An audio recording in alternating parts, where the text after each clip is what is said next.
6ஆம் வீட்டின் அதிபதி 8ஆம் வீட்டில், 8ஆம் வீட்டு அதிபதியின் பார்வையில் 6ஆம் வீட்டு அதிபதியின் நட்சத்திரத்தில்.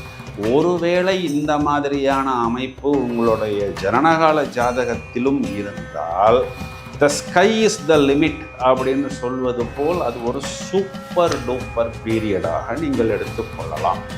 இல்லை சார், எங்களுடைய ஜனனகால ஜாதகத்தில் அவ்வாறு இல்லை அப்படின்னா மேலும் மேலும் அந்த அதிர்ஷ்டத்தை, அந்த ராஜயோகத்தை எப்படி பிடிப்பது? ராகு என்ன பண்ண போறாரு? இந்த சூரியன், புதன், சுக்கிரன், செவ்வாய் இந்த கிரகங்களுடைய பலத்தை எல்லாம் மொத்தமாக உரிந்து அதனை அவர் ஆம்பிளிஃபை பண்ணி மெருகேற்றி அதனை அப்படியே பிளாஸ்ட் பண்ண போகிறார். எந்த இடத்துலனா அதுவும் 10ஆம் இடம் என்று சொல்லக்கூடிய தொழில் ஸ்தானத்தில்.